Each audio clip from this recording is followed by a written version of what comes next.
This is leading to three of the biggest changes that I've seen in real estate. So I'm going to share them with you right now. We're going to now start talking a little bit about technology, and we're going to talk a little bit about what's happening in our business.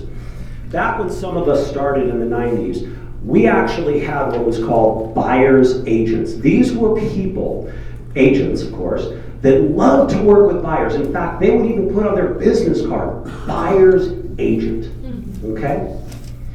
Do you guys think it'd be a good idea to be a buyer's agent now? No.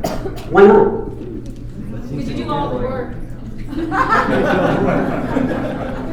Let me do this a different way. How many people would consider themselves primarily a listing agent? If you were going to describe yourself, would you describe yourself primarily as a listing agent? Go ahead and raise your hand if you would do that.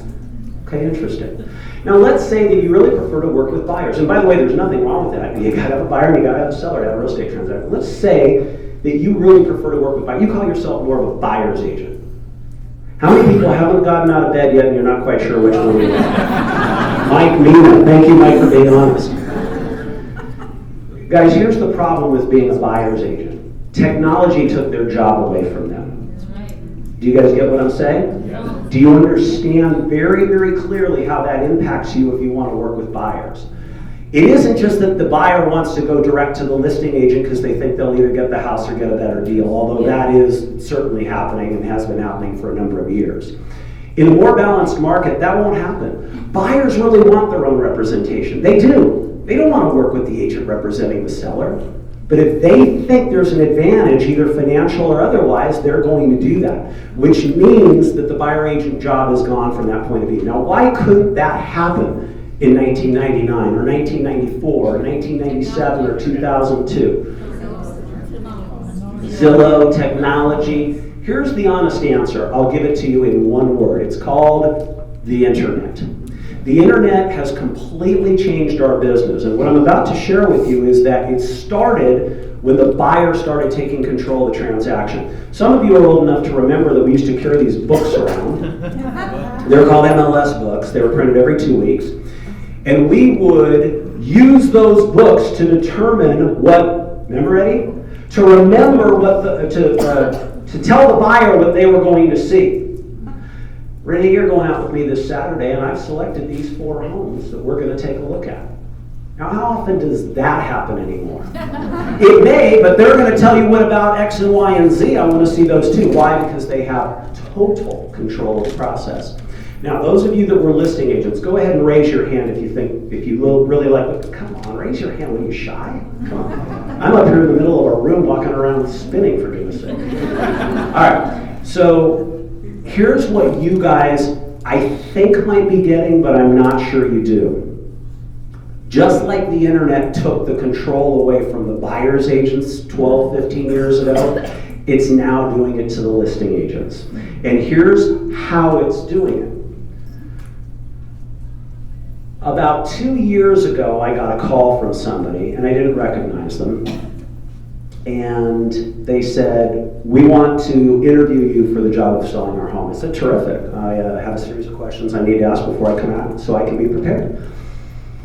And they said, go ahead. And my last question, because I had no idea who they were, was, how did you get my name? Okay, you guys ask that question when you talk to potential, should you do? And they said to me, well, we Googled you. And I said, okay. Because I don't Google myself. And I said, you'd be doing me a favor. They sounded like nice people. I thought I could chat them up a little bit. I said, what did it say? Because I didn't know. And they said, well, you came up number 1. And what was interesting about this was, I don't pay any SEO people. I didn't, I get bombarded by those people, but I didn't do anything specific to achieve that. Okay, you guys get what I'm saying? Yeah. And the only thing I could figure at that time was that the amount of listings I was taking, which was a very large amount, was causing me to be on their search, okay, and to rise. And then they looked and they saw the photography and they thought that was pretty good, and they looked at my website and they thought that was pretty good. But then it hit me. This is a sea change in our business, okay? This is a change that if we're not listening to our clients if we're not asking the right questions and paying attention to what they're saying back to us, we're going to get left behind. Now, what's interesting, how many people in this business, in this room are more than 20 years in the real estate business? Raise your hand. I bet it's a good amount. Dave, Anna, Tammy, Eddie. Come on, do it again. God, it's not as many as I thought. Okay. Real estate as an industry, guys, the average age in real estate is almost 58. That's the average age. Our business is a very old business, okay? It's not being driven by the millennial agent or the Gen X agent. It's still being driven by people of my age and older, and they do a really good job. But here's where we're weak. We don't embrace technology, and we don't like change. And the older we get, the less we like change. Would you guys understand that and agree with that? George, sound like you? Sound like me, I can tell you that. Yeah, because what we're doing we think works, and the next thing we know, we wake up and our buyer agent job is gone. You guys get me? Yeah. So these nice people said, yeah, Neil, we Googled you. And I said, okay, very interesting. And then I really started tracking where anybody who called me who wasn't a past client came from. And guys, I've never seen anything like it, okay? About 2 years ago, I changed my email where it says, we all have an email sign-off line, right? And I changed it. And what's always fascinating to me is how people copy each other in this business. But anybody know what my email says at the bottom? Anybody? Read what my clients were saying. See what my clients are saying about me online. Okay, now just as a little fun test, as you email your coworkers and friends and other agents over the next 2 weeks, go ahead and notice how many of them now say that on their email. I'm not going to say it came from me, but I started doing it because of that phone call. Because guess what? As soon as somebody sees your sign go up and says, I wonder about that Shane Cabrera.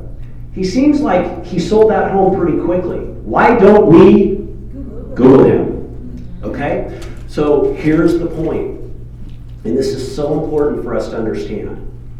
If you think for 1 second that everything you put out there on social media, that everything you put out there to market and promote your listings, that everything you do to your clients can now not come back and bite you in the ass, you are making a gigantic mistake, okay? Because it can and it will. I was shown something yesterday that a couple of agents in this valley never would have seen it. Put online, and I have to tell you, any seller over the age of 40 would say, they ain't for me, okay? Don't do that. Don't exclude yourself from the conversation before you get a chance to show how good you are. So here's the point. The internet has changed this business now for all of us. Whether you're a buyer agent, a listing agent, or like me, you like to work with both and you hope to have lots of many, it ain't going to work anymore where you can say, I'm this, which is easily identified says otherwise. And that's a fundamental change. Now, what does this mean for a tip for you? Get reviews. Get reviews from everybody you work with, okay? Ask them to give you a review. And if you've done a good job, they will do so. And if you haven't, they might also do so. So guess what's going to happen now? You're going to have to be better than you were before, okay? And there's a lot of garbage in this area, okay? But the reality is if we're not paying attention, you're going to get hurt.